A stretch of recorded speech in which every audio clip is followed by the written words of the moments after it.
ఈరోజు మనతో పాటు ఉన్నారు డాక్టర్ శ్రీనివాసరావు గారు. Hello doctor. హలో అండి, నమస్తే. డాక్టర్ గారు, ఇప్పుడు థ్రోట్ క్యాన్సర్ గురించి అంటే చాలా మందికి తెలియదు. లైక్ ఈ క్యాన్సర్ ఎందుకు వస్తుంది ఏంటి అనేది. ఫస్ట్ ఆఫ్ ఆల్ అసలు ఈ క్యాన్సర్ రావడానికి రీజన్స్ ఏంటి చెప్తారా? ఈ క్యాన్సర్, గొంతు క్యాన్సర్ అనేది ఇప్పుడు మీరు చూసుకుంటే మన దగ్గర మొత్తం క్యాన్సర్లో ఇండియాలో అన్ని క్యాన్సర్ లోపల ఇది 25% వరకు ఉంటుంది దీని షేర్. మెయిన్ రీజన్ వచ్చేసి లైఫ్ స్టైల్. ఒకటేమో స్మోకింగ్ చేయడము, లేకుంటే టొబాకో ఏ ఫామ్లో అయినా కానీ, అది గుట్కా కావచ్చు, ఖైనీ కావచ్చు, తంబాకు అంటాం కదా, పాన్ పరాగ్ కావచ్చు, ఏ ఫామ్లో తీసుకున్నా కానీ ఇది క్యాన్సర్కు కారణమవుతుంది.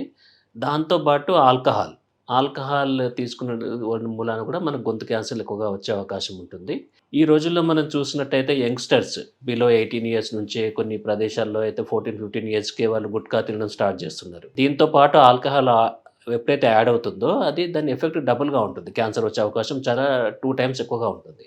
సో ఇప్పుడు మనకి యంగ్స్టర్స్ తీసుకునేసరికి 18 ఇయర్స్ నుంచి స్టార్ట్ చేసేసరికి ఒక 5-6 ఇయర్స్ వరకు వాళ్ళు 23-24 వచ్చేవరకు మనకు గొంతు క్యాన్సర్, యూజువల్గా మనకి దవడకు సంబంధించిన క్యాన్సర్ కానీ, గొంతుకు సంబంధించిన క్యాన్సర్ కానీ, గొంతు నాలుగు వెనుక భాగంలో కానీ వీళ్ళందరూ చాలా ఎక్కువగా వస్తారు. This A life style disease అంటాము.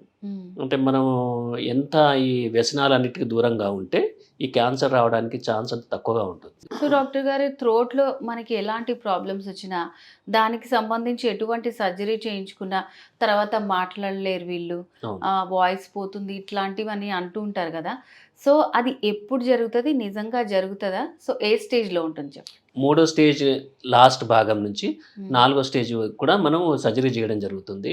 సర్జరీలో మొత్తం లారింగెక్టమీ అంటాము. మొత్తం వాయిస్ బాక్స్ అంతా తీసేయడం జరుగుతుంది. తీసేసిన తర్వాత కొన్నిసార్లు రేడియేషన్ కూడా ఇవ్వడం జరుగుతుంది.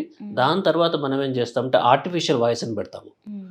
ప్రోసెసెస్ ఒకటి ఉంటుంది, ఒక పరికరం ఉంటుంది. దాని మూలాన ఆయన ఇలా క్లోజ్ చేసుకొని మాట్లాడవచ్చు దాన్ని. కాకపోతే గొంతు ఇది భగవంతుడు ఇచ్చింది, దీనిలాగా మాట్లాడలేరు, కొంచెం కీచ్గా వస్తుంది.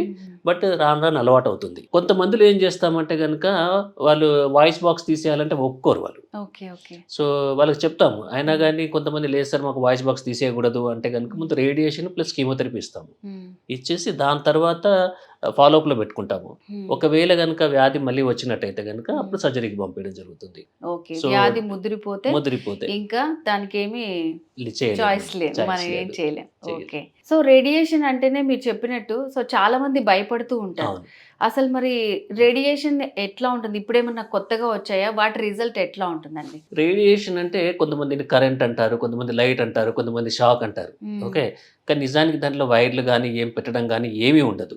పేషెంట్ను టచ్ చేయకుండానే ట్రీట్మెంట్ ఇవ్వడం జరుగుతుంది. ఇది అబ్సల్యూట్గా పెయిన్లెస్ ట్రీట్మెంట్. దీంట్లో ఇదేంటంటే దీంట్లో యూజ్ చేసేటివి కూడా మనకు సిటీ స్కాన్ లాగా ఉంటుంది పరికరం. పేషెంట్కు రేడియేషన్ తీసుకున్నట్టుగా తెలియదు. ఓకే.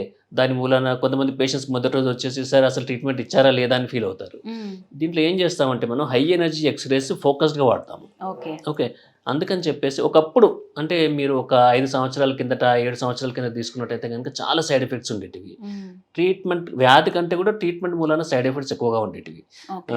నోట్లో లాలాజలం రాకపోవడము, ఈ పాటంతా నల్లగా అవడము, తినడానికి ఇబ్బంది కావడము, ఏదైనా తినాలంటే ఒక గ్లాస్ వాటర్ తాగాలి, లేకుంటే బాటిల్ వాటర్ తాగి తర్వాత తినాల్సి వస్తుండే.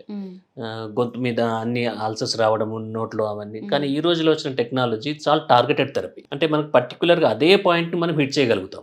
ఎందుకంటే ఇవన్నీ కూడా ఇప్పుడు వచ్చిన IGRT, image guided radiotherapy, rapid arc radiotherapy, వీటి మూలాన మనం ఎక్కడైతే వ్యాధి ఉందో దానికి ఎక్కువ డోస్ ఇచ్చుకుంటూ, ఎక్కడైతే వ్యాధి లేదో నార్మల్ సెల్స్ ఉన్నాయో వాటికి తక్కువ డోస్ ఇవ్వడం మూలాన రిజల్ట్స్ అనేవి చాలా ఎక్సలెంట్గా ఉన్నాయి. అంటే ఇంత ముందు సైడ్ ఎఫెక్ట్స్ లేవు, ఉన్నా కానీ అవి చాలా నెగ్లిజిబుల్ అమౌంట్. ప్లస్ కొన్ని రోజుల వరకు మాత్రమే ఉంటాయి, టెంపరీ. అవి పర్మనెంట్ సైడ్ ఎఫెక్ట్స్ అంటూ ఏమీ లేవు ఈ రోజుల్లో. సో క్వాలిటీ బాగుంటుంది. When we're able to focus the dose exactly on the tumour, the results కూడా ఎక్సలెంట్గా ఉన్నాయి. సో మన దగ్గర ఉన్న హాల్సియాన్ మెషిన్ మూలన చాలా అద్భుతమైన రిజల్ట్స్ మేము చూస్తున్నాము గత 6 నెలల నుంచి.